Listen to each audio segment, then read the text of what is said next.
Vou fazer uma abertura para ninguém. Boa noite, chegamos agora de novo na aula, tudo bem? Tchau, vamos lá. Voltando. Entender, por exemplo, além da liquidez, um indicador de endividamento. Porque, mas nem sempre dever é ruim, mas eu preciso medir diariamente ou acompanhar a evolução para ver quanto eu devo. Qual é a qualidade dessa dívida que você tem? Qual é o prazo que tem para pagar? Então, eu vou, nesse caso de pagamento, endividamento, inadimplência, adimplência, trabalhar junto com a liquidez. Então, liquidez é uma preocupação para que o endividamento não vire inadimplência. Porque dever por si só não é ruim. Você pode dever, mas pagar as contas em dia. Não tem problema nenhum. Eu financei uma máquina para a minha fábrica, essa máquina está trabalhando, com o dinheiro que ela ganha, eu pago o financiamento, mais os juros. Ótimo, boa ideia, tá? Então, assim, liquidez, endividamento, especialmente alguma coisa sobre o desempenho da empresa. Então, como é que a empresa está? Aí depende muito do negócio, mas como é que ela está, por exemplo, nos estoques? Se eu tenho uma fábrica ou um varejo, como é que o meu estoque está girando? Eu tenho um giro de estoque rápido, um giro de estoque fácil, o meu consumidor responde muito bem a preço, se eu reduzo um pouquinho, o pessoal já compra mais. Giro de estoque, por exemplo. Tem que saber também como é que está a relação dos prazos de pagamento e recebimento, que você consiga receber antes de pagar. E também algum tipo de indicador sobre rentabilidade. Então, será que eu estou fazendo as coisas certas, de modo que eu consiga ter uma rentabilidade adequada para o negócio, adequada para os sócios, adequada para a realidade, né, que você vive, o momento atual, econômico, político do seu negócio? Tem que pensar nisso tudo. Então, de modo geral, pessoal, os indicadores, como o nome diz para vocês, indicam uma situação e a partir dessa situação você vai traçar um panorama. Se está bom, como é que você mantém, potencializa o bom? Se está ruim, quais são as ações que você tem que tomar? Então, o nosso foco sempre é descer para o nível da ação. Eu não posso pensar assim, olha, não consigo pagar as contas e ponto final, mas... Daí, saber que não consegue pagar é fácil saber. Comparo o ativo com o passivo e consigo saber. Mas o que fazer quando a empresa não consegue pagar as contas? Quais ações tomar? Ou entender que, às vezes, quase sempre, uma ação que você faz para resolver um problema pode causar outro. E como é que você escolhe entre o menor problema? Qual critério você usa? Relação custo-benefício? E aí vai um monte de coisa. Então, o nosso papel é esse. Então, assim, o objetivo de vocês com os indicadores, depois com o capital de giro, depois com tudo que a gente vai ver para frente é entender não só a ferramenta, conta, nesse caso, fórmula, análise vertical, horizontal, tudo isso, não só o cálculo em si, mas entender o resultado que você obtém, o que você vai fazer com isso, que é decisão. Então, para nós, esse é o ponto mais fundamental. Isso vem com o tempo, tá? Ninguém que nunca fez uma análise vai achar que vai chegar do nada e vai começar a fazer análise. Ninguém faz isso. Tá? Isso demora um pouco de estudo, treino, né? Se familiarizar com os resultados e assim por diante. Nós paramos mais ou menos nos indicadores de solvência. Não é isso? Estávamos aqui, vimos um pouco o endividamento, concordam? E começamos a ver atividade. É isso? Isso, a gente estava em ciclo de caixa, ciclo operacional. Isso mesmo. Então, eu vou tocar aqui dos ciclos. Aí vai faltar uma família só que rentabilidade. E depois vai para fazer a parte prática, né, de entender um pouco os balanços reais. Bom, ciclo operacional e de conversão de caixa, o que significa isso efetivamente? Bom, pensem comigo. O ciclo operacional, primeiro, é uma medida dada é um tempo, é uma medida de tempo normalmente dado em dias. Então, é o tempo que a empresa faz as principais operações dela. Não importa qual o ramo que essa empresa é, todas têm principais operações. Esse exemplo padrão é de uma empresa que faz todos os principais momentos. Então, não é só uma empresa que presta serviços. Que quem presta só serviços não teria com uma ênfase grande o tempo do estoque, porque não tem estoque para vender, porque exclusivamente só presta serviços. Mas, mesmo hoje, alguns setores que exclusivamente só prestavam serviços começam a vender um pouco de estoque para agregar valor ao que ele faz. Por exemplo, um salão de beleza, ou uma barbearia das mais modernas, né? As mais antigas não fazem isso. A que eu vou não faz isso, mas as mais modernas. Então, de repente, quem que está aqui de rapaz bonito assim? Quem que é mais bonito aqui dos rapazes? Paola, quem que é o mais charmoso aqui? É o que, professor? Não entendi. Quem é o menino mais bonito aqui da aula de hoje? O senhor, né, professor? Lógico. Não, eu já sou um jovem senhor. Duda, me ajuda, Duda. Professor, você não pode perguntar essas coisas como um menino comprometido, não tem vergonha na cara, não? Professor! Professor, não pode não, se ele descobrir hoje. Você me coloca numa saia Você tem justa que e aí você perguntar ainda pro dá aula solteiro pro menino. aqui, ó. O Léo é meu parceiro. O Léo é meu parceiro, fica tranquilo. Olha, eu diria... Eu sou solteira, então eu posso falar. Isso, por isso que eu chamei a Duda, tá vendo? Porque a Duda, ela me salva, entendeu?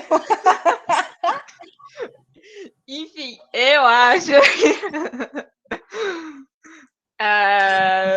nossa, é difícil, hein? Caraca, velho. Não vou falar. Eu não vou falar o Luan, não, que o Luan namora. Não tem graça. O único que tem foto aqui é o Eduardo. Então, o Eduardo é casado. Então o Eduardo é casado. Sobrou o Matheus. Matheus é mais lindo, maravilhoso. Eu conheço o primeiro ano da faculdade, ele é maravilhoso. O primeiro exemplo vai dar. Ô, Eduardo, tá tudo bem. Minha mãe também me acha mais lindo, tá tudo certo. Não, pode. Eu não tenho nada a declarar, Luan. Ficar quieto aqui. Eduardo é o menino mais bonito aqui. Temos que levar lá. É o Matheus, professor. Fala sério. O Matheus e o Eduardo vão lá no salão Mr. Barbie. Como é que é o Mr. Bigode lá? Sei lá. Como é que é o nome? Mr. Mustache. Ele vai lá, Mr. Mustache. O rapaz põe a luvinha preta, o menino que corta o cabelo. E lavou o cabelo dos dois com um produto super diferente. Depois passou um gel que ele achou maravilhoso. O rapaz falou, ô Luan, ô Matheus, ô Eduardo, eu estou vendendo esse gel, você não quer comprar? Então, mesmo hoje em dia, uma empresa que presta serviços também pode vender alguma coisa para agregar valor. Mas, voltando ao ciclo, eu tenho um ciclo com as principais operações de qualquer tipo de empresa. Quais são elas? Vou comprar matéria-prima, eu vou para uma fábrica produzir esse produto acabado. Quando estiver pronto, eu vou vender para o cliente. E se eu vender, eu vou receber pela venda. Nesse meio do caminho, como eu comprei, eu tenho que pagar para o meu fornecedor. Então, comprar, produzir, pagar, vender e receber. Quando eu fecho o ciclo, o que é fechar o ciclo? O dinheiro volta para o caixa, ele fecha o ciclo. Então, esse é o ciclo operacional, que é medido em dias.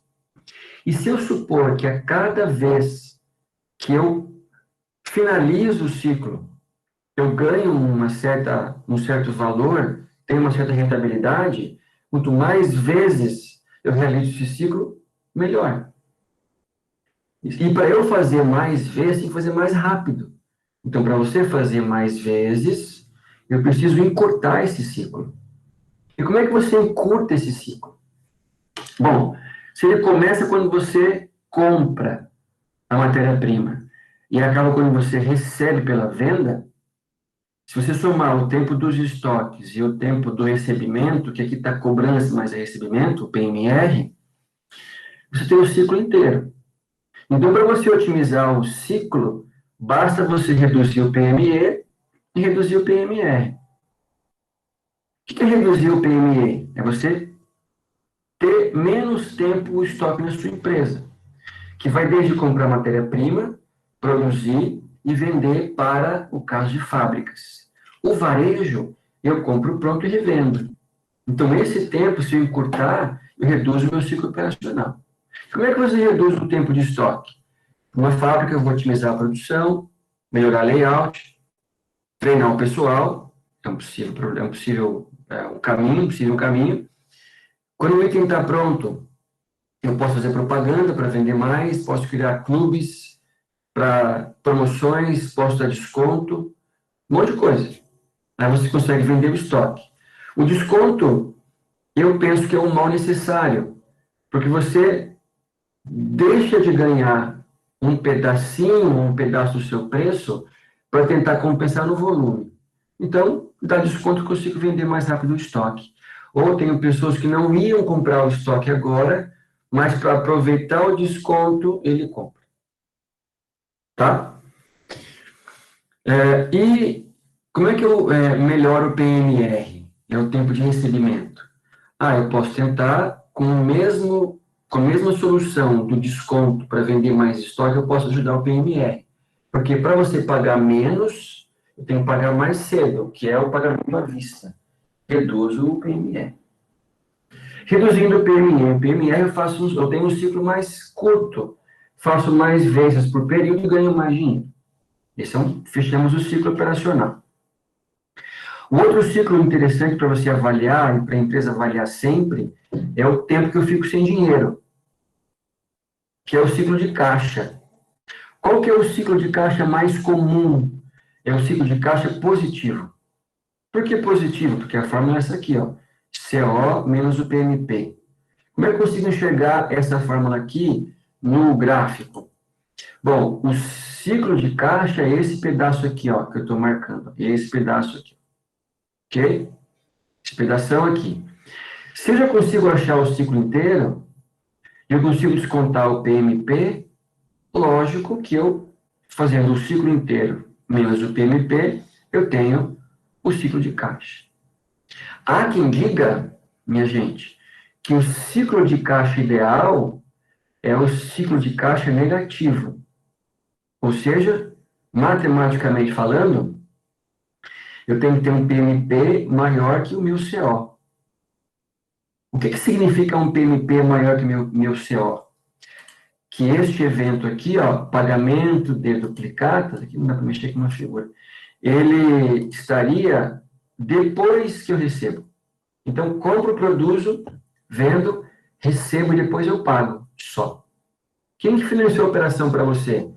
Quem financiou foi um capital de terceiros, que é muito mais barato, de modo geral, que um dinheiro que vem de banco, que é um passivo menos oneroso. E se eu gasto menos, sobra mais. Então, esse é um ponto para a gente pensar em termos de análise.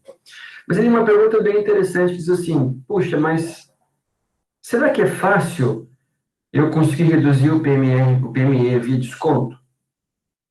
Será que todo mundo que compra na minha empresa é sensível a desconto? Por exemplo, ó, quem compra uma televisão em 24 parcelas, compra sim por quê? Porque não consegue pagar à vista, não tem condição de capital no momento. Então, nesse caso, se eu der desconto, não vai adiantar se meu público for esse. Então, esse caminho, para mim, não resolve. Eu tenho que tentar resolver de outra maneira. Como é que eu posso vender o estoque mais rápido sem dar desconto? Fazer promoção propaganda, colocar meu produto em evidência, colocar a minha marca em evidência, pode ser uma saída. E se eu vendo muito a prazo, como é que eu vou reduzir o meu PMR? Bom, nesse caso, gente, tem situações que eu não consigo reduzir muito o meu ciclo. Então, eu vou ter um CC de caixa, um ciclo de caixa grande. O que é um ciclo de caixa grande? É o tempo entre pagar e receber. Entre pagar e receber, eu fico um tempo sem dinheiro. Agora, se eu sei que eu vou ficar um tempo sem dinheiro, o que eu tenho que fazer? Tem que buscar um capital de giro mais barato. Então, se eu não posso reduzir, e se eu sei que eu preciso financiar, eu tenho que buscar um financiamento mais barato. Então, notem que eu tenho um número, um indicador que eu tenho um panorama por conta dele, mas que eu preciso, né, traçar uma linha de ação para desmembrar, né, qual ação que eu vou tomar, com qual situação, quem que vai tomar, como é que eu vou medir, para que você consiga atingir seu objetivo. Então, de novo, esse é o nosso principal papel aqui. Discutir efetivamente o que fazer com o resultado. Calcular, todo mundo vai calcular. Até porque eu não penso que ninguém decore fórmula nenhuma. O que fazer com o resultado, que é para nós o ponto mais fundamental, tá? Então, a gente fecha um pouco os ciclos, tá? E os P's. Então, são 3 P's, PME, PMR e o PMP. PME é o tempo que o estoque fica na sua empresa, dado em dias. O PMR é o tempo que você recebe e as vendas que você faz. E o PMP é o tempo que você paga. Normalmente, é interessante que você consiga comprar, vender, receber antes de pagar. Normalmente. Todo mundo consegue fazer assim? Não. Isso sempre é um problema? Não. Depende do ramo que você atua. Ok? Bom, aqui tem uma grande questão que é a seguinte, ó. Aqui são exigências de dinheiro para você bancar o ciclo de caixa. Como assim? Já que eu vou ficar um tempo sem dinheiro, quem que vai sustentar isso? Financiamento, capital próprio, empréstimos bancários curtos, fintechs, não sei. Quem que vai sustentar isso? Então, eu preciso saber antes do pepino acontecer, né? Senão, quem toma decisão meio no susto, nem sempre é a melhor decisão. Quando você decide sobre financiamentos muito rápido, e quando você precisa muito, você normalmente usa os mais fáceis. Só que os mais fáceis são, normalmente, os mais caros. Cartão de crédito, cheque especial e assim por diante. Tá? Aqui vocês têm financiamentos, ou exigências de financiamentos sazonais, que aqui varia ao longo do tempo, muda, não é sempre o mesmo, mas também tem uma exigência mínima, que é o gasto mínimo. Então, assim, para uma fábrica, para uma empresa qualquer, até para a nossa vida, qual é o gasto mínimo que eu tenho, mensal? Eu nunca gasto menos que R$100 por mês, estou chutando aqui. Esse é o meu gasto mínimo. Qual a preocupação? Eu preciso garantir que, em qualquer circunstância, eu consiga ter disponível pelo menos o gasto mínimo. E o resto? O resto é sazonal. Eu posso usar mais ou menos. Depende do mês, da situação e de qualquer outra variável que pode me ajudar ou me atrapalhar. É nosso papel, enquanto gestor, discutir essencialmente quais são as origens desse capital. Mais barato, mais caro e assim por diante. Que é essa pergunta aqui, ó. Quanto eu preciso bancar, preciso ter para ter um bom capital de giro? O que é um bom capital de giro? Que não falte dinheiro quando você precisa, ou quando você precisar, e nem que você use um capital muito caro. Porque se você usa um dinheiro muito caro, todo o seu ganho ele vai se perder. Uma vez, isso há algum tempo atrás, mais de 5 anos atrás, eu participei, um colega professor, de uma consultoria de uma empresa lá de Nova Esperança. Ela fabrica, acho hoje em dia, forro de PVC. Sabem? Forro de PVC. Então, ele comprava o polímero, que é o PVC em bolinha, e botava nas máquinas, nas prensas, e fabricava os forros e vendia. Chegou um certo ponto que ele tinha que pagar esse polímero à vista, mas tinha que vender a prazo, ou a prática era vender a prazo. Então, assim, as contas não batiam. Já tinha que pagar para o fornecedor, senão não entregava mais, mas vendia a prazo. E quem fornecia um polímero melhor, que é o que ele queria usar, era o que tinha menos prazo para pagar. Qual era a saída dele? Empréstimo bancário. Ele faturava, pessoal, 700 mil reais por mês, faturamento bruto, e pagava entre 70 e 100 mil reais só de juros para banco, para poder sustentar ou pagar à vista para o fornecedor e vender a prazo para o cliente. Qual foi a saída para ele? Ele não consegue mexer aqui no fornecedor, porque o que ele quer usar só vende à vista. A saída foi a seguinte: vamos vender com um prazo mais curto para o cliente.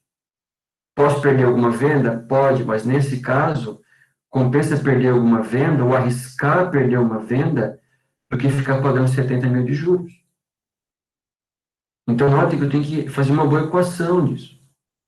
Porque senão, todo o dinheiro que ele ganharia, ou com qualquer empresa ganharia, com venda e com boas margens, ele pode perder quando você fala em pagamento de juros. Tá? Então, esse é o papel também dos P's. E deu certo no caso dele, professor? Melhorou. Depois a gente não teve mais acesso, porque foi uma consultoria pontual. Não foi de acompanhamento. A gente fez uma análise e traçou um plano. Olha, este é o plano.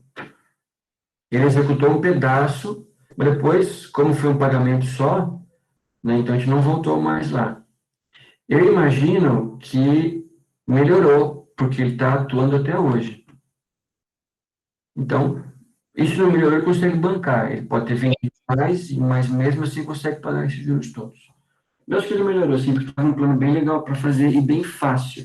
Era vender, mas com menos prazo. Tá? Bom, mas assim, e depois aqui, o que é adotar uma postura mais agressiva ou mais conservadora para financiamento? Aqui é o seguinte, ó. Deixa eu voltar para você.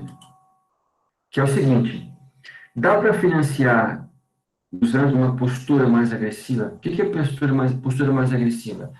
É tentar ganhar mais dinheiro. Como é que você ganha mais dinheiro com investimentos? Arriscar em renda variável. Como é que eu ganho mais dinheiro com financiamento? Financiando a custos mais baixos. Então, se eu financio a um custo mais baixo, sobra mais dinheiro para mim. Sobra mais, eu gasto menos. Ou lucra mais. Esse é o ponto. Então, assim, como é que eu posso financiar mais barato? Eu posso financiar, além de escolher bem o banco, né, esse é um detalhe de mercado, eu posso, na regra geral, financiar com um prazo mais curto. Então, assim, de modo geral, pessoal, prazos mais curtos de financiamentos têm custos um pouco menores. Porque quem empresta a um prazo mais curto para pagar de volta oferece para o banco menos riscos. Então, se eu gasto menos, eu tenho um potencial de ganho mais alto. Mas vocês viram que o potencial de ganho mais alto tem também um risco associado. Mas que risco é esse de financiamento? Risco de não conseguir pagar essa conta em dia. Então, se você financia muito no curto prazo, e você, num tempo como hoje, está vendendo menos, não consegue pagar suas contas no curto prazo, vai pagar juros. Então, o que você ia ganhar adiantando ou usando passivos mais baratos, você vai gastar tudo pagando juros que não pagou no prazo normal. Então, eu vou equalizar. Então, eu posso pegar um pouco de curto prazo para gastar menos, mas eu assumo um risco mais alto. Ou eu posso ser mais conservador. O que é ser mais conservador para financiamento? Eu priorizo segurança.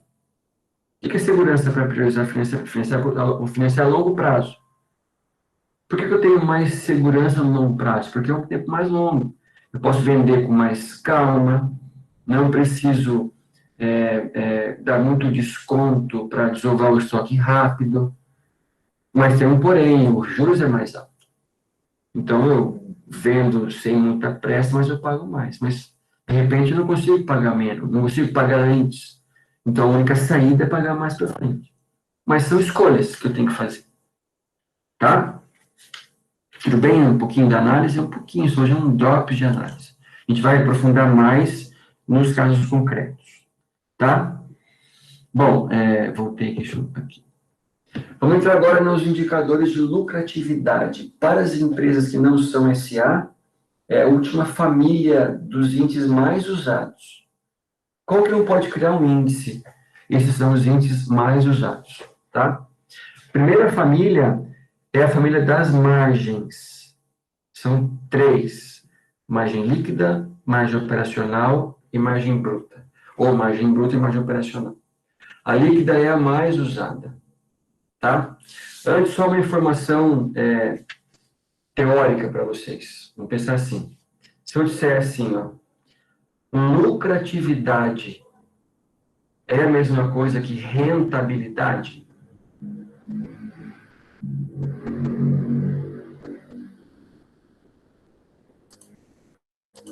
Não. Lucratividade tem a ver com a comparação de lucro com vendas. Então, pense o seguinte. De todo o dinheiro que a empresa vendeu, eu vou calcular por meio de um índice quanto em porcentagem sobrou de lucro. Por exemplo, eu vendi R$100, depois de pagar tudo, despesa, imposto, custo, sobrou R$10. Vendi 100, sobrou 10. Qual é a minha margem líquida? 10%. Então, de todo o dinheiro que a empresa vendeu, a sobra foi equivalente a 10%. É muito ou pouco? Não sei se tem um padrão para comparar. Eu posso usar 2 padrões. O primeiro padrão é você, a própria empresa, ao longo do tempo. Então, eu vou avaliar historicamente como é que anda esse indicador. E depois a empresa, em comparação com o setor. Com empresas do mesmo ramo que a sua. Nós digamos que eu sou uma pequena cooperativa agropecuária. Ou vamos comparar com a Cocamar. Então, quanto eu estou pior ou melhor que a Cocamar? Eu tenho que comparar para ver. Tá? Eu vou para as margens aqui. Ó. Quem começar a olhar a fórmula vai notar que você consegue perceber muito do índice e saber o que ele quer dizer para você olhando a fórmula.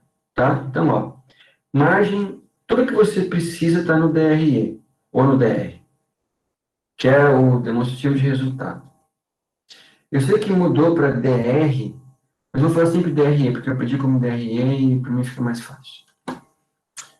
Qual que eu vou comparar aqui? Eu vou comparar lucro líquido com receita operacional líquida.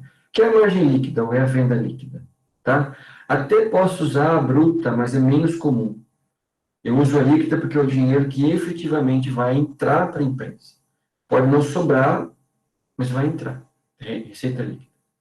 Então, eu quero comparar o seguinte, ó, quando você divide lucro por venda, é a mesma coisa que eu dividi, no meu exemplo agora, 10 por 100. Vende 100, receita ficou por baixo, né, da minha fração, e eu vou pegar o 10 que está em cima, que é o lucro, que dá 10%. Multiplico por 100, para dar uma resposta mais fácil para comparar em empresas com tamanhos diferentes. A minha margem líquida é 10%. Como é que eu posso ler esse 10% além disso? De todo o dinheiro que eu vendo, 10% é lucro. E se eu manter essa margem sempre, 10%, eu posso, na projeção de venda, projetar ao mesmo tempo o meu lucro. Então, se eu tenho, por exemplo, um histórico de margem que não muda muito de 10%, e se eu vender agora, ao invés de 100, 500, eu vou lucrar 10% de 500. Então, a porcentagem média é a mesma, mas o lucro em dinheiro é maior. Tá? Porque a margem ficou mais alta. Mas, em geral, é assim que você discute.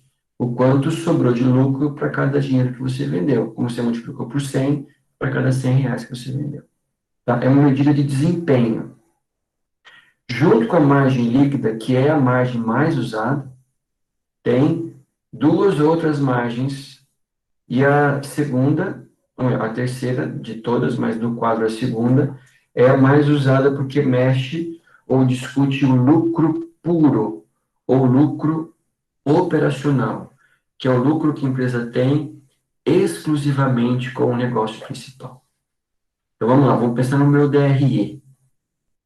Qual é a diferença básica entre margem líquida e margem bruta? É porque na margem bruta, eu não vou trabalhar com o meu lucro líquido, mas vou usar o meu lucro bruto. Concordam? E lembrando um pouco da contabilidade básica, quem é meu lucro bruto? É o primeiro lucro que você tem, logo após descontar quem? Descontar os custos. Então, assim, se minha margem bruta deu 70%, eu sei que meu custo, CPV, CMV ou CSP, é 30%. Porque se o lucro bruto é 70%, a margem, é porque eu descontei 30%. E quem está entre a receita líquida e o lucro bruto? Lucro bruto. Custos. Então, você consegue avaliar com a sua margem bruta, tanto o lucro bruto, para você avaliar o quanto sobrou para você do primeiro desconto, para ver o seu fôlego para chegar no lucro líquido, e também compara com o seu custo, para você ver se o custo está muito alto ou está muito baixo. Tá? Então, entre a margem líquida e a margem bruta, a diferença básica é que você não vai usar o lucro líquido, mas vai usar o lucro bruto. E o lucro operacional também é uma situação interessante, porque você vai comparar o lucro do negócio principal sem qualquer outra variável que repercute, mas não é principal. Vamos lembrar um pouquinho do nosso DR, depois eu vou mostrar para vocês. Ó. Receita líquida menos o custo, e eu chego no meu lucro bruto.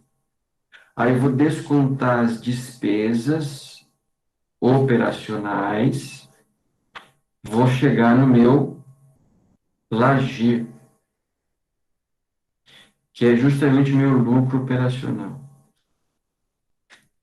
Depois desconto os juros, vou resumir aqui, tá? Chego no meu LAIR, desconto o imposto de renda, chego no lucro líquido. Vamos entender essas três margens aí para vocês irem para frente com certeza nesse coração. Dá para ver meu DRE aqui, resumido? Ó, mais ou menos dá. Onde que a margem líquida está? Deixa eu anotar aqui para vocês saberem. Margem líquida, margem operacional e margem bruta. Tá aqui, gente. Margem líquida está aqui, né? Onde? Aqui, danado, enganei vocês, é a última margem. A margem bruta está no lucro bruto e a margem operacional está no operacional. Esse aqui, a operacional, significa o lucro do negócio principal. Por quê? A empresa, uma fábrica, consegue viver sem ter algum tipo de custo? Não, né? Consegue viver sem ter algum tipo de despesa operacional? Sem pagar salário, sem pagar despesas de vendas, e aí vai? Difícil. Mas, não consegue. Em teoria, pelo menos, uma empresa conseguiria viver sem precisar pagar juros?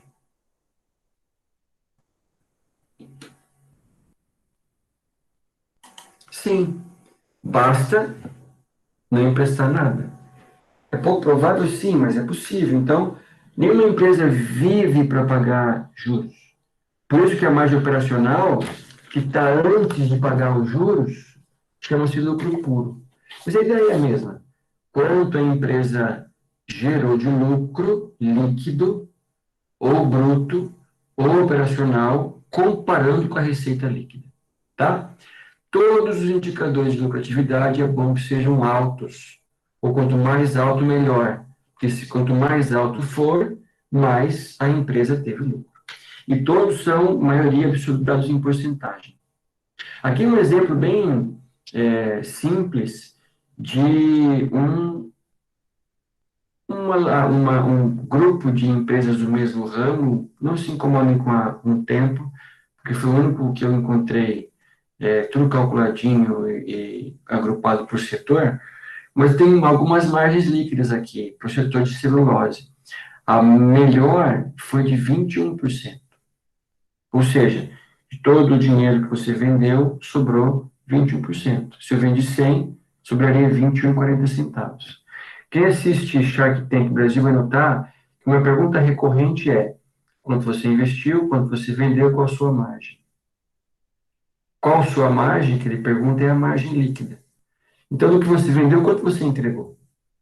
Porque, assim, se eu vender 1 milhão, entregar R$ 1.000, poxa, fecha o negócio, né? Porque não sobra nada. Porque o que importa para o dono do negócio? É o que sobra. Concorda? Então, compensa vender menos, sobrar mais do que vender muito, sobrar pouquinho. Tá? E o piorzinho aqui, todas são empresas SA, tá? Vocês conseguem ver na bolsa isso tudo. 6% de lucro. Vende 100, a sobra foi 6,30, que é baixo. E a pergunta é assim: poxa, mas como é que eu melhoro minha margem líquida? E aí é uma pergunta difícil, hein? Ou você aumenta o lucro, não é isso? Em comparação com a sua receita. Porque aqui não importa só a receita, importa a relação lucro-receita. Mas como é que eu posso ter mais lucro? Eu posso aumentar o preço. Mas aumentar o preço é bom para qualquer empresa? Depende, né? Tem algumas empresas que respondem, alguns clientes que respondem muito mais facilmente a preço. Se aumentou, vai continuar vendendo um pouco, não sofre tanto. Mas alguns aumentou o preço por muito cliente. Então não compensa. Mas tem que pensar em melhorar. Posso vender mais. E como é que eu posso vender mais? Se eu não consigo aumentar meu lucro, como é que eu posso vender mais? Rapaz, eu posso vender mais, além do preço baixo, fazer o quê? Propaganda, promoção, não é? E vai embora. Tudo bem, margem? Se alguém tiver alguma pergunta, vai levantando a mão falando e a gente vai tocando o barco. Agora são os índices de rentabilidade. O nome grupo é lucratividade, porque isso foi uma coisa antiga que ninguém pensou em mudar, mas rentabilidade é uma coisa, lucratividade é outra. Nesse caso aqui, pessoal, a rentabilidade compara lucro com investimentos. A lucratividade, lucro com venda. Então, são comparações com variáveis diferentes, tá? O que você quer saber comparando lucro com ativo total?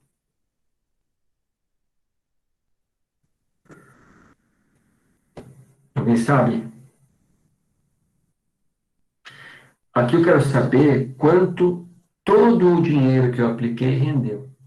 Esse todo, ele engloba dinheiro próprio e terceiros. Então, assim, do meu total do ativo, que é o total de todo o dinheiro que eu investi, quanto que ele gerou de rentabilidade? Eu posso para comparar, assim, o que vale a pena, o que não vale, se o meu negócio é com uma rentabilidade alta, baixa, se eu vou atrair muito ou pouco consumidor por conta de um ROA velho, pequeno, assim vai. ROA é a sigla em inglês, tá? Só para que vocês entendam. Então, de todo o dinheiro que você investiu, quanto sobrou de lucro em porcentagem, tá? Esse quanto envolve ativo total, que é fonte própria e fonte de terceiros. Mas para quem tem, para a empresa que é dele, ele tem muito mais apego, mas para quem é acionista, de repente eu tenho que comparar com o ROI, porque eu comparo com o meu dinheiro. Então não é o dinheiro que vem de terceiros, é o meu dinheiro. E se eu penso onde cada um investe, eu posso pegar o quanto o meu dinheiro que eu apliquei na empresa X rendeu. Isso que o ROI mede, rentabilidade do patrimônio líquido. Quase a mesma coisa que o ROA. Qual a diferença? É que aqui eu comparo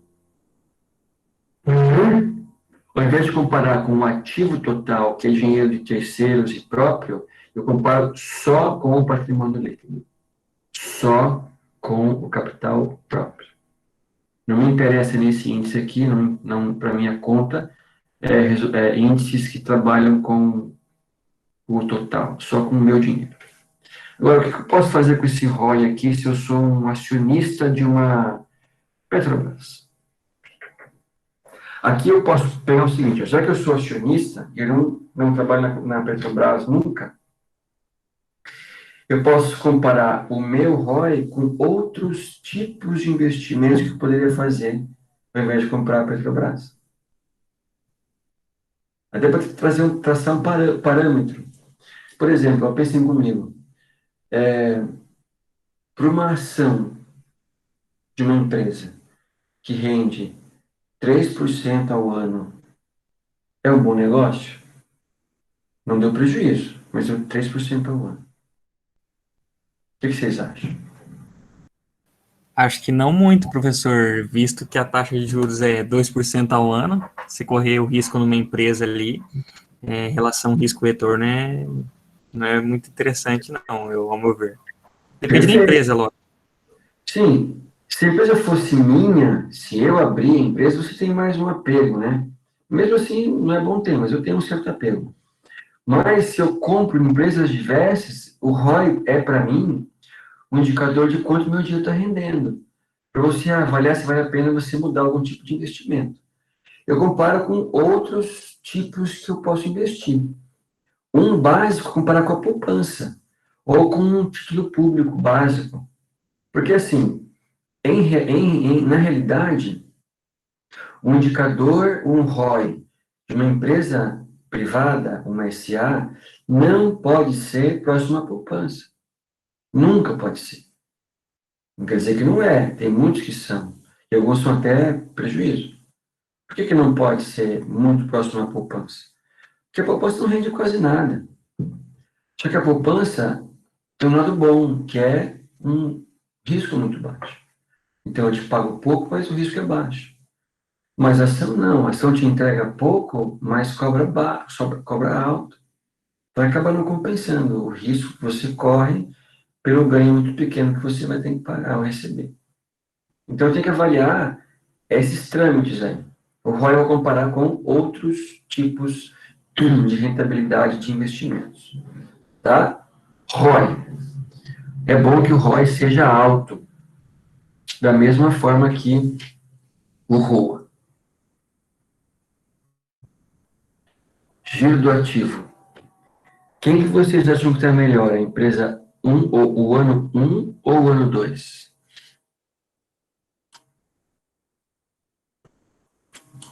Quem está melhor? Olhem a fórmula, olhem a explicação do desse box preto, digam qual que é melhor.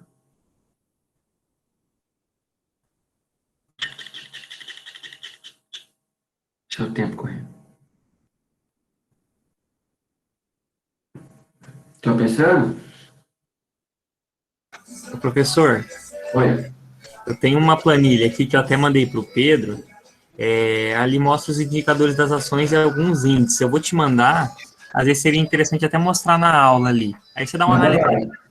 Eu te mando ali, outro dia a gente vê junto. Quando eu já vou ver já.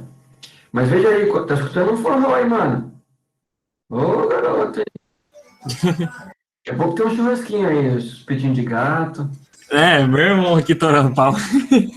Churrasquinho reportado, tá aí, papapá. Quem tá melhor aí, povo? Ano 1 ou ano 2? Ano.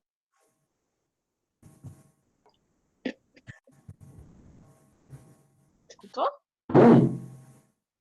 1? Ano 1 mesmo. Por que o ano 1 tá melhor? Conta das vendas.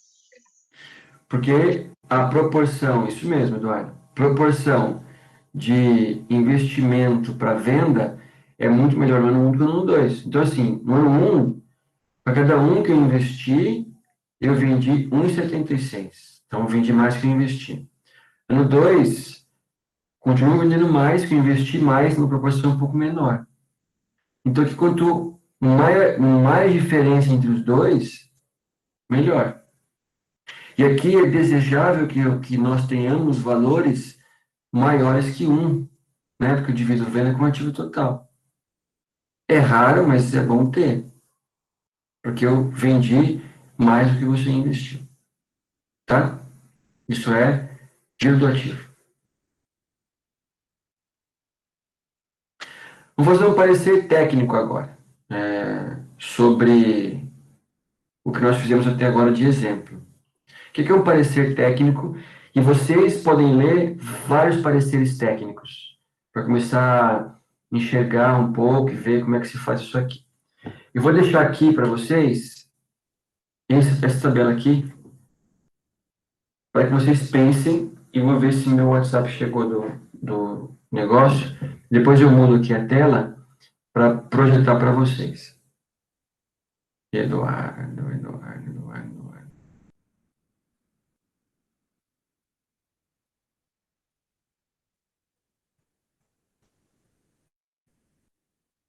Vamos pensar se essa empresa é boa ou se essa empresa é ruim.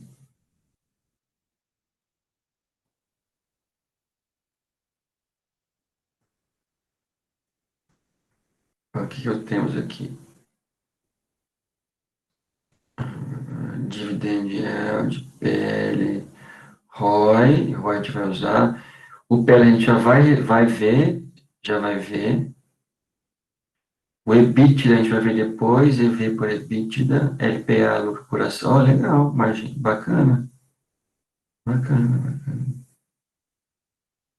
Ó, eu vou sair daqui, quando vocês pensam nessa tabela, para abrir a tabela que o Eduardo mandou para a gente.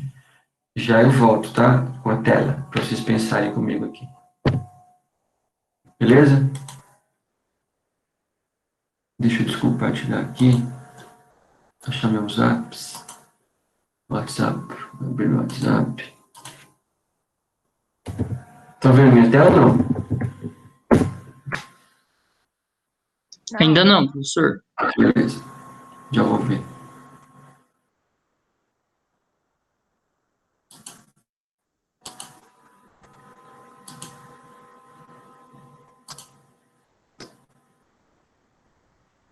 Aqui.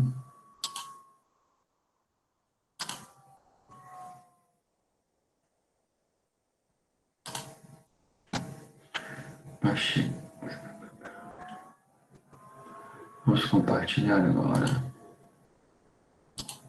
Oi.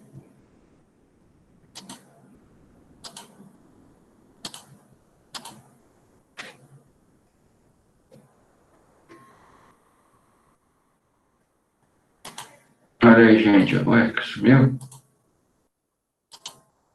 Aqui. Aqui é uma tabela, né, com algumas ações, né, empresas e alguns indicadores. Né? Alguns estão zerados, não estão completos, acho. Vamos ver o que a gente já viu aqui. Ó.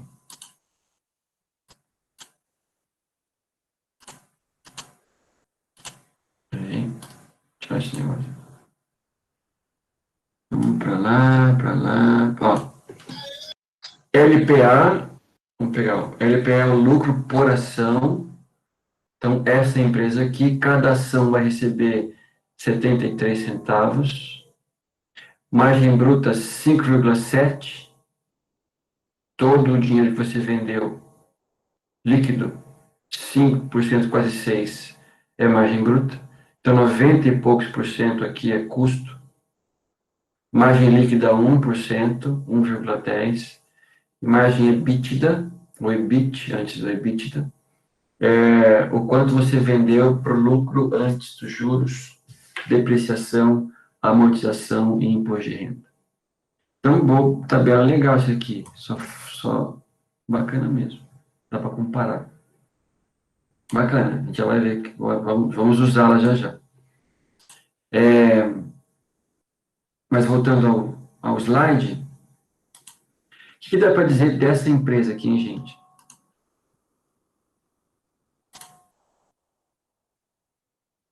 que dá para dizer dessa empresa? Se você tivesse que fazer uma avaliação dessa empresa, como é que ela seria essa avaliação?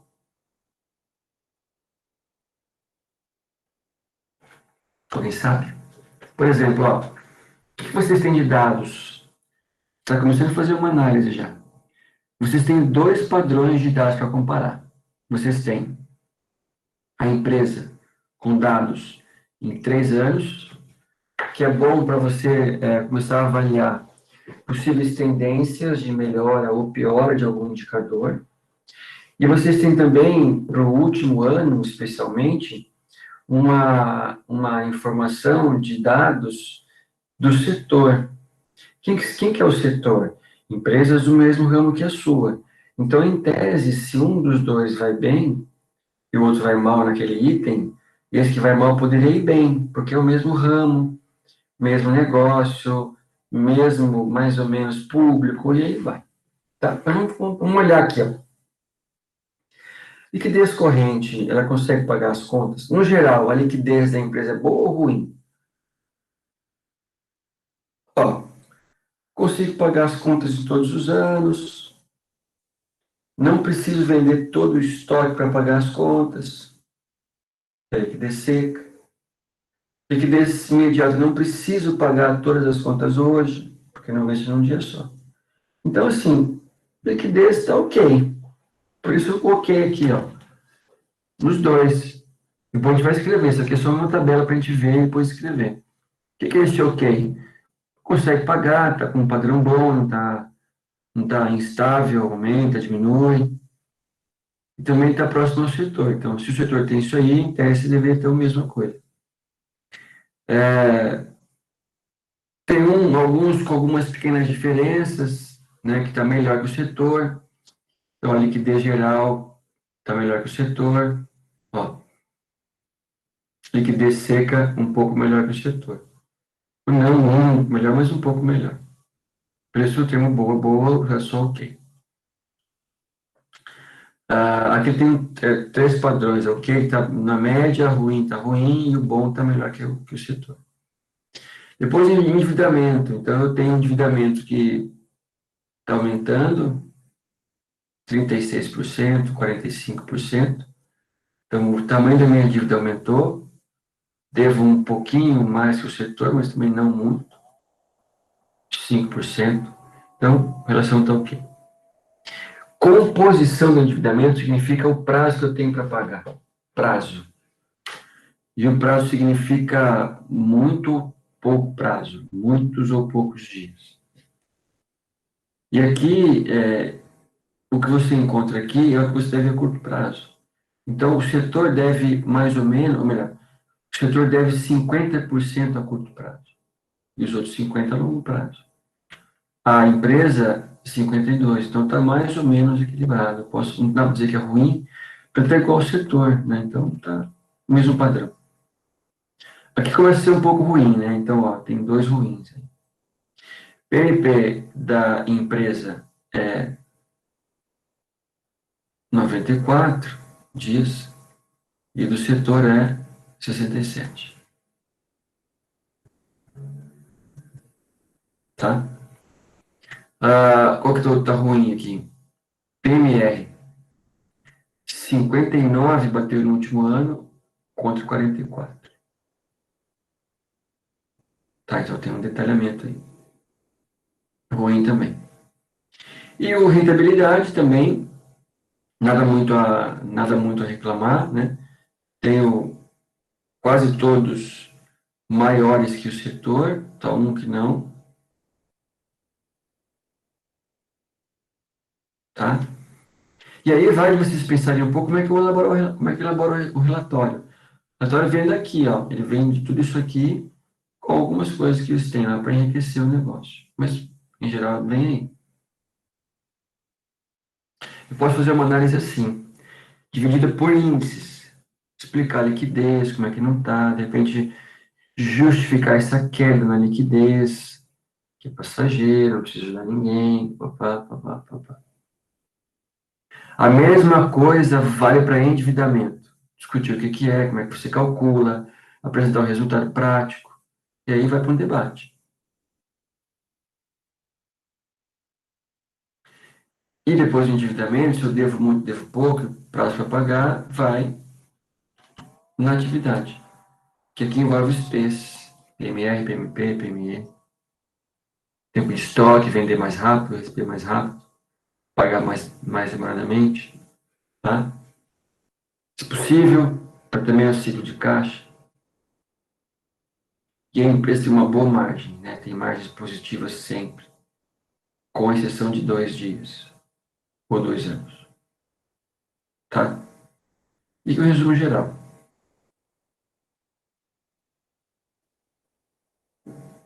Tá? Querem ler um pouquinho? Nada muito grande, só um resumo.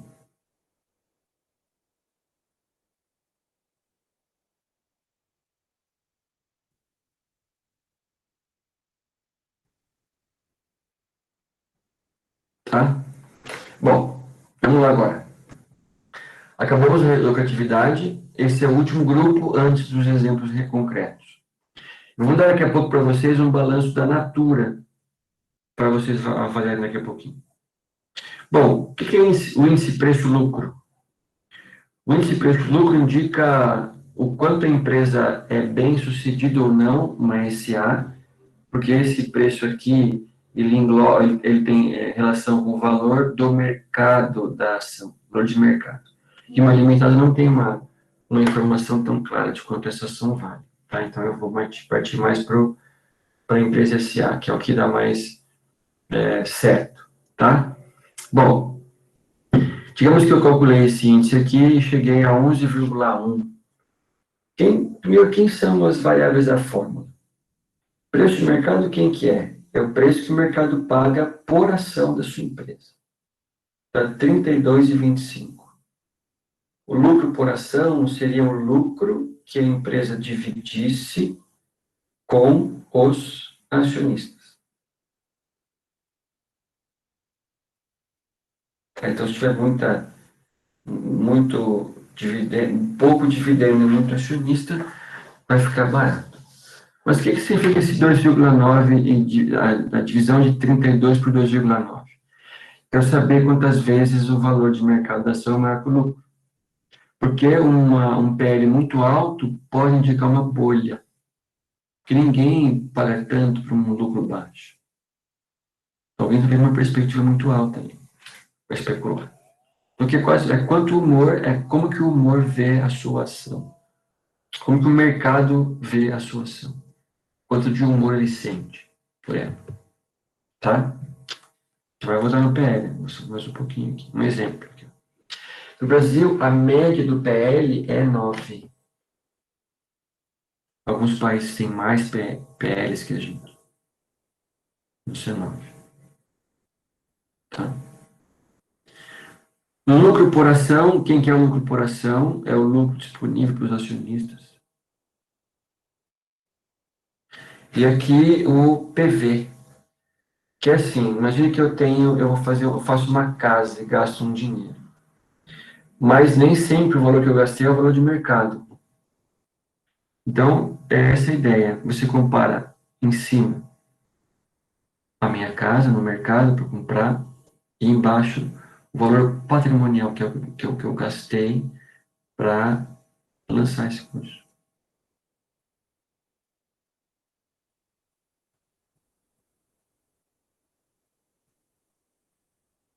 Professor, tá tudo bem? Então, tô pensando aqui que eu vou falar para vocês da Natura. Eu ia falar que você estava com sono. Não, calma, não sou só 10h30. Toma uma aguinha. Não, pensa comigo, eu tô pensando o que eu vou pensar. Qual é a razão de calcular esse índice?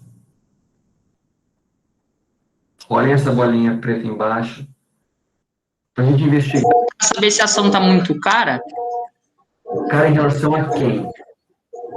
Cara, em relação ao patrimônio dela, quanto ela vale. Isso. Porque assim, ó, se eu tenho uma empresa, eu quero saber quanto a empresa vale, um dos caminhos é você pegar os seus ativos, seus bens, vender tudo, pagar o que deve aí é uma referência básica de quanto a empresa para você vender, qual o preço ela poderia ter para você vender. Aqui é a mesma coisa. Eu comparo o quanto a minha casa vale por quanto eu gastei para produzir essa casa. O que você espera? Que o mercado pague mais e cada vez mais em relação ao valor da ação, para quem quer vender. Para quem quer comprar, é bom que esteja ao contrário. Se o preço patrimonial da ação, como é que eu acho o valor patrimonial? Divido o PL por quantas ações tem. Então, se o meu PL for 10, o mercado pagar 30, é uma perspectiva que o mercado vê sobre a sua empresa. Então, é uma relação bem interessante. Tá? Vamos pensar na casa de novo. Eu fiz uma casa, gastei lá, sei lá, 100 mil reais. Venderia hoje por 150. Mas, por algum motivo, do meu lado, abriu uma padaria muito boa, o bairro se valorizou. Agora eu consigo vender por 200. É isso. Gastei tanto para fazer, mas o mercado vale muito mais por alguma situação. Então, o ponto é esse. E aí, vai de você pensar o seguinte, tem mais, mas eu quero fazer um exemplo com vocês aqui da Natura. Pensa comigo uma coisa, ó. Qual que é a principal... Peraí. O efeito especial que falhou. Qual é a principal a principal razão do ativo? Gerar resultados. Concorda? Eu invisto em estoque, vendo, ganho dinheiro. Eu compro uma máquina, produzo, vendo, ganho dinheiro. Essa é a ideia. Então, o passivo, olha, o ativo precisa gerar para a empresa resultado, que é rentabilidade. Mas qual que é o fim do passivo? O que eu tenho que medir, em última instância, do passivo? Custo. O que eu espero, hein, gente, na prática? Eu espero que o meu custo seja menor que o resultado. Quando isso acontecer, o que eu tenho? Eu tenho a geração de... Aqui, ó. Valor. Então, resultado, que é o meu retorno, meu custo, que é o meu CMPC. Existe um que chama ROI, a gente vai ver depois. Outro, CMPC, que é o meu custo médio ponderado de capital. O que eu espero? Que meu retorno seja maior que o CMPC, que é valor para a empresa. Ou, se não der, se for menor, você destruiu o valor. Tá? Vou pegar um exemplo lá para vocês, a gente discutir um exemplo. Bem interessante. Quer ver?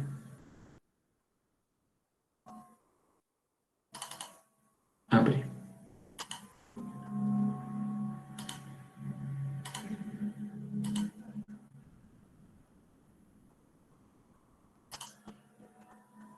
Estão vendo Natura aí ou não? Sim. Ó, isso aqui é 2020. É fresquinho. Depois dessa parte dos relatórios, das auditorias, tem o balanço da empresa. Então, assim, qual é o nosso papel a partir de agora? Vou diminuir um pouquinho aqui. Daqui a pouquinho eu mando para você. Bom, qual a ideia? Que vocês pudessem pegar esse balanço aqui e destrinchar ele. Destrinchar. Para ver se a empresa vai bem ou vai mal. Eu tenho que saber o que é controladora, consolidado. Ler com calma, quem tiver essa calma, esse tempo.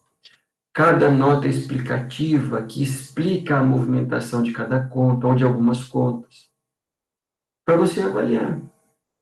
Então, por exemplo, ó, a empresa consegue pagar as contas de curto prazo dela, usando recursos de curto prazo? Vamos ver, ó, uma olhadinha rápida. Lá no consolidado, que é todo mundo junto, eu tenho de ativo circulante 988 mil. e de passivo, para com capital próprio, né? Tenho bem menos aqui no PL, né? Então, se eu bater o que eu devo com o que eu tenho, eu devo mais que tenho. Ok?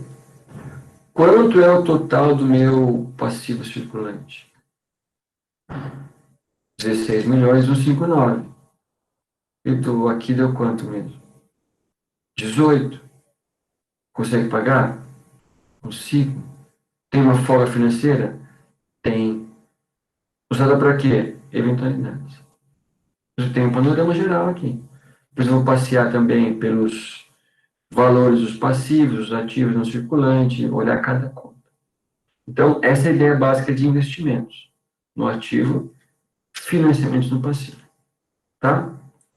Então, adotem esse balanço aqui, que a gente já vai começar a resolver coisas com ele, para ter um dado fictício e um dado de um balanço concreto. Tá? Vamos lá agora para um dado mais fictício, que é o meu caso aqui dos balanços.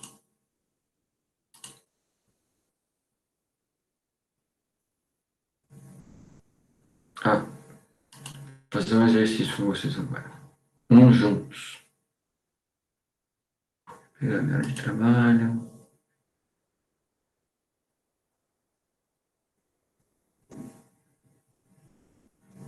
Aqui. Quero fazer o primeiro exercício com vocês aqui, depois eu vou passar o resto. Capítulo 3. 2, né?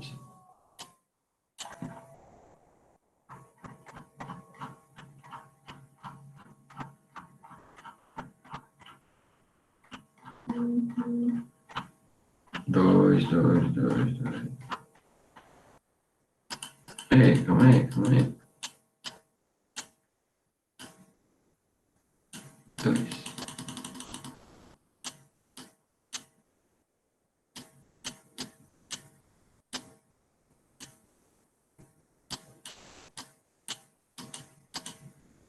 Ó, aqui tem uma tabelinha que vocês podem ter em casa, ó, de todos os índices, 2 folhas, ó. Salvar isso aqui e usar todos os dias para fazer tarefa. Fazer índice. Vamos para 2,12. 2,3. 2,10, 2,12. Vamos lá. Vocês têm esse balanço aqui para responder 4 perguntas. Pensem aí, me falem. Vocês vão ter para fazer isso aí 5 minutinhos. A gente já vai corrigir para entender. Não precisa fazer nenhuma conta. Conseguem pensar? 22 e 12, 12, 3, 14, 15, 17. 22 e 17 eu faço para você. Ok ou não? Ok, professor. Sim, beleza. Vou tampar aqui que eu vou trocar de câmera.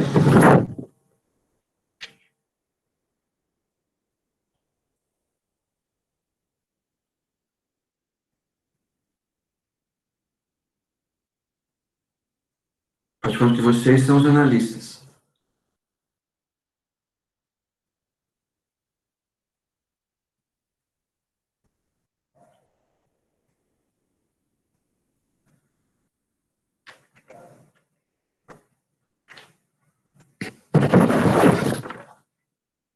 Alguém tem alguma dúvida do que tem que fazer? Fácil, né? Tá bom.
precisa escrever nada não, só de cabeça tá bom. Quero discutir a análise com vocês.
Fizeram alguma coisa aí? Podemos começar ou não? A, B, C e D?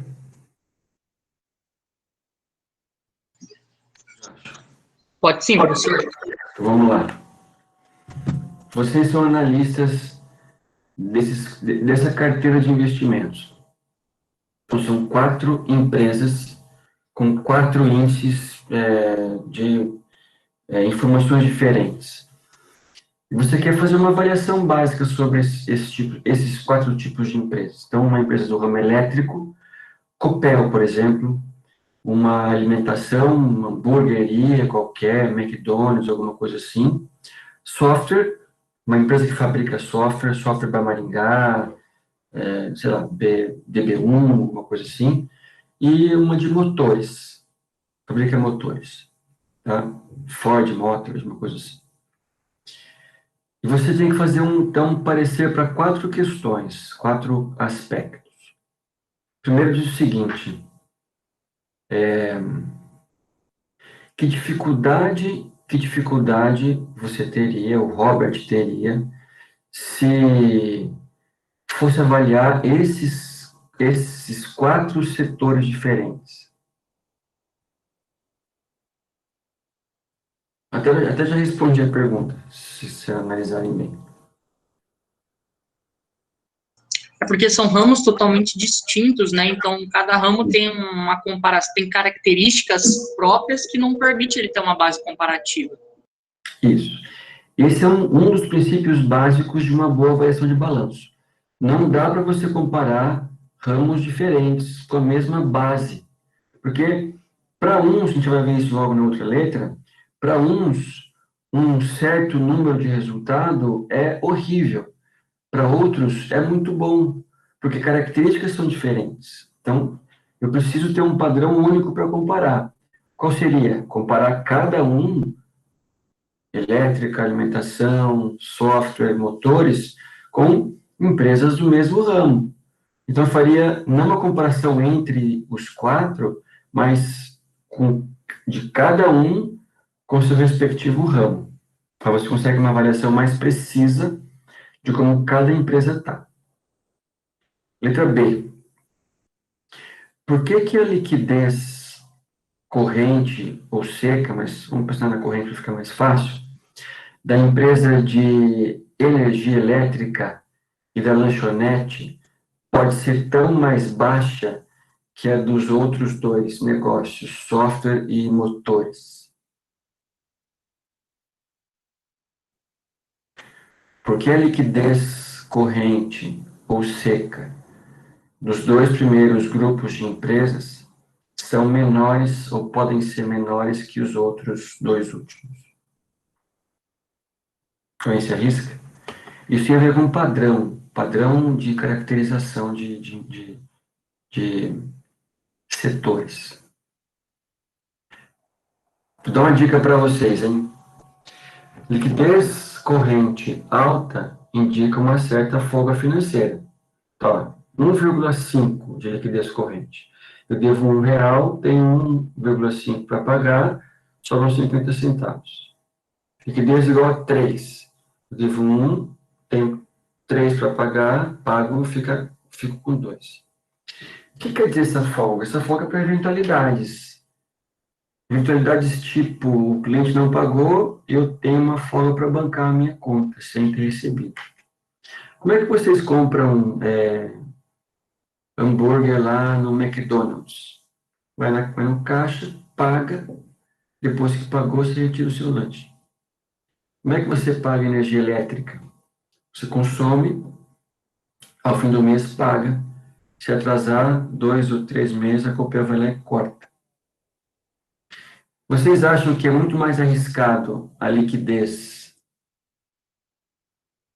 e o recebimento ou a inadimplência nos primeiros 2 negócios ou nos 2 últimos? Onde o risco é maior de não receber as contas em dia, em resumo, trocando em miúdos? Aqui, os 2 primeiros ou os 2 últimos?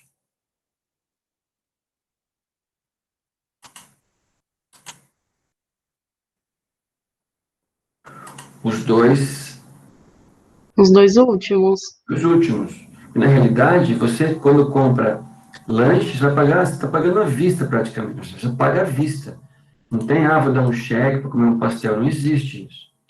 Mas aqui tem um certo risco. Posso vender um software mais caro no boleto, não é? Pode acontecer, pode dar um cheque. Aqui eu posso vender um motor como muito caro, não vou comprar no cartão de crédito, vou comprar de outra maneira, nota promissória. Então, pode haver um atraso. Como pode haver um atraso nos 2 últimos, eles mantêm folgas maiores. E como vendem itens mais caros, de repente, se um atrasar, compromete muito do meu caixa. Então, eu mantenho folgas grandes. 1 para 1,1 na energia de corrente, 1 para 1,3 de hambúrguer, 1 para 6,8 e 1 para 4,5. Então, onde o risco de não receber aumenta, ele tem uma liquidez mais alta, uma folga mais alta. Tá? C.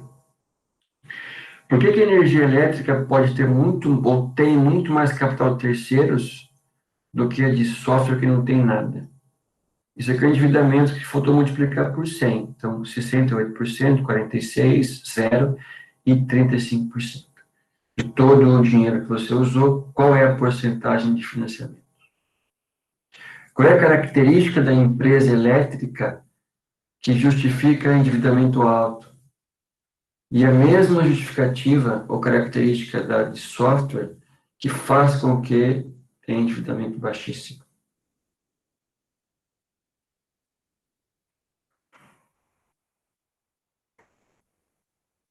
Volume de investimentos. Uma fábrica demanda muito mais investimentos de alguém que faz software.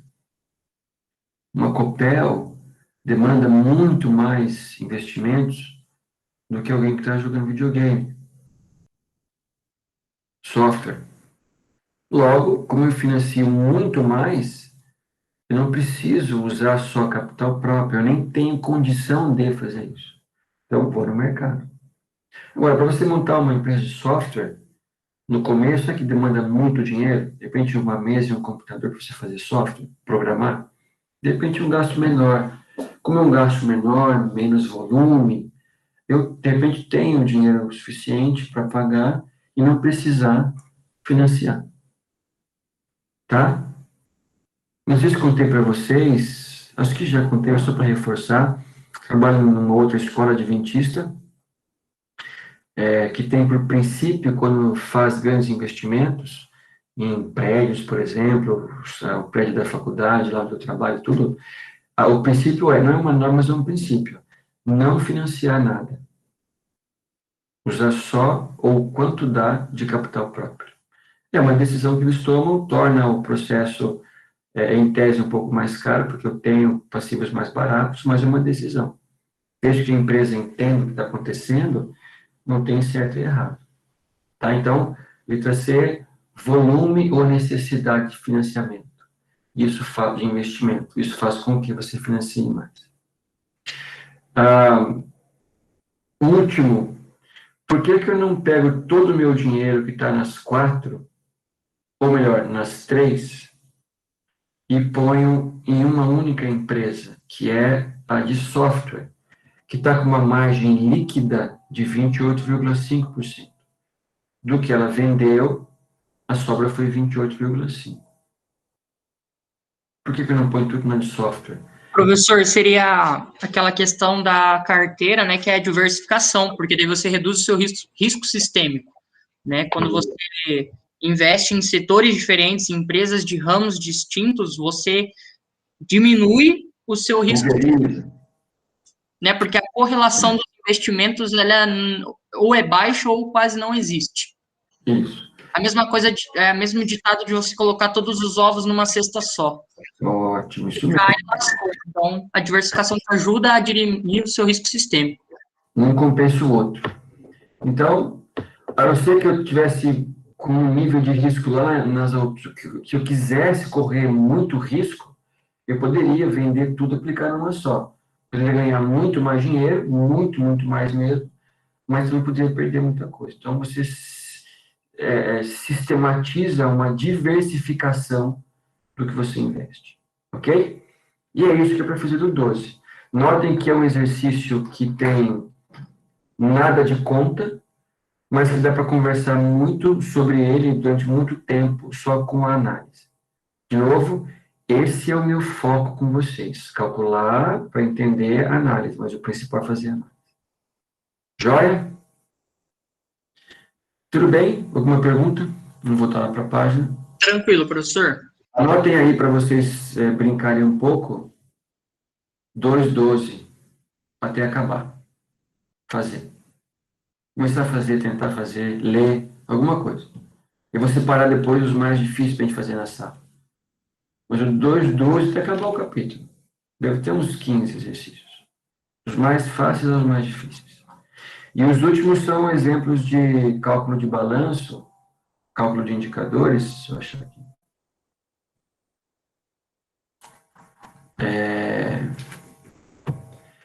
Para você só preencher índices, né, e discutir o que significa. Vou mostrar um só para quem não viu.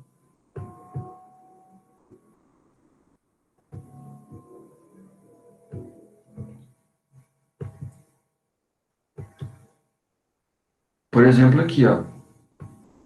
Eu tenho dados da minha empresa, balanço, ativo, passivo, DRE, e tenho uma média setorial. Vou calcular do meu negócio, vou comparar aqui, um por um. Como é que eu estou em comparação ao mercado? Ou ao concorrente? Tá bem? Então, do 2 até o 20, alguma coisa, até o último. Beleza? Eu não avisei antes, mas vou avisar para ninguém ficar bravo, né? A gente tem uma aula só na quinta, mas eu vou dar duas. Eu estou aqui mesmo, né? Então, a gente tá na chuva para se molhar. Ó, a Eduardo perguntou agora. Eduardo, na realidade, ela é uma aula só. Depois tem o PS, mas eu vou apresentar o PS que é uma abertura amanhã. Ah, me perguntaram. Mas pode perguntar. Então, assim, sempre que tiver uma folguinha, eu vou meter ela para você. Se tiver alguém me falando, eu vou até. Não estou em casa mesmo que a gente estiver lá no Ningar, vou embora só de noite. Então, vamos aproveitar ao máximo para o que Já tá dá. a matéria. Adiantar a matéria, ou discutir mais vezes, fazer mais exercícios, trabalhar mais a análise. Aproveitar que a gente está aqui para isso. Eu estou ganhando 26 mil por semana, acho que não é à toa, Ô, né? louco, hein, professor? Isso só no lugar. Tá importante. Então, Professor, e quando acabar essa quarentena, não vai bancar o churrasquinho pra nós, então, não? primeira Não, coisa. a formatura, né? A formatura. Já fazer um churrasquinho lá no fim da Uningá, depois da quadra. No quadro. Pra comer, cada um fantasiado de alguma coisa. Eu vou de super-herói. Homem-Aranha? Homem-Aranha, claro. Professor, eu acho que o senhor tem que ir de Jimmy Neutron com esse cabelinho. De neutro, muito Na melhor. realidade, eu não gosto dessa máscara porque ela amassa muito meu cabelo, né? Ô, professor, se fosse por conta do destino, nós podíamos fazer um churrasquinho na chácara depois da Uningá. Mas o destino não deixou a chácara resistir. A gente acha todo lugar. O lugar, carne e bebida, a gente acha. O que falta achar agora é a condição, né? Para se juntar. O resto é Exatamente. qualquer coisa. Vai esperar essa quarentena acabar. Faz até churrasco de tatu. Credo. Sabe, ó, uma ideia. A gente fica uma noite lá. Agora só bobagem, quem quiser ir embora pode. Uma noite lá no mato para caçar alguma coisa. Mata. Ô, professor, que ideia é essa? Eu não vou ficar à noite pra ser sequestrado no meio do mato, não. Lá dentro. Duda, o professor não tinha perguntado pra gente quem era o menino mais bonito? Agora vocês têm que mostrar quem é o mais forte, quem vai caçar mais. E aí, no final da noite de vocês, a gente vai eleger. Então tá. Eu posso levar alguém que vai. Pensei em uma coisa aqui agora. Neste caso, é bom cada um levar a sua comida, gente. Calma lá. Vê se vocês concordam. Tem, ó, eu, Luan, Matheus e Pedro. E tem Poliana. Poliana, acho que não está aqui, acho que deve estar dormindo. Poliana, Ana Paula, não tem nenhuma voz das duas, mas acho que estão aí. Poliana, Ana Paula, Paola, Eduardo. A gente vai chegar lá ao cair da noite. A gente vai montar um abrigo. Vocês ficam no abrigo. Eu, Vitor, Eduardo, Pedro, vamos caçar. Eu quero ver então, hein? Quero ver. Tem que ser um banquete, entendeu? Tem que ser um banquete. Vai quatro. Eu tô com roupa de ir. Olha, vai quatro. Vamos chegar lá com a caça limpa. Vocês só vão acender o fogo. A gente fica com a parte mais difícil, é cozinhar, é isso mesmo. Não tem vale, não vale. Duda, se fudeu. Deixa o Matheus passar vocês lá, assar com vocês lá. Opa, churrasco eu sei fazer, professor. Aí, ó, pronto. A gente leva um boi lá que tem na UG, eu vi um boi pra gente. Tem muito boi lá. A gente caça um boi. Tem que ter um lago bonito pra pescar, hein? Pega um quadril lá de boi e manda bala. Mas é isso aí. Vou amadurecer a ideia aqui e vou avisando vocês como é que a gente vai fazer para marcar a data. Ah, acabando a quarentena. Na chácara com piscina, eu acho bom. A gente aluga, então. A gente aluga, então, compra tudo pronto. Pronto, melhor ainda. Com 26 mil por mês, o senhor não aluga uma chácara. É por semana, Luan, é por semana. Luan, semana. Ele compra a chácara à vista para fazer o churrasco, depois ele dá para alguém. Se meter multa, ele consegue pagar a multa por nós tudo. Uai. Eu compro a chácara e dou para vocês vender para a formatura. Olha, gente. A alugada é muito trabalho, tem que assinar contrato, ele já compra à vista e pega a chácara, mais fácil. Aí, ó, o Ana Paula disse que oferece lugar. Vou comprar a chácara do Sendesk. Ele tá deixando a gente sonhar, hein? Beleza. Falou, gente. Até amanhã. Falou, gente. Tchau, bom descanso. Tchau. Boa noite a todos aí. Tchau.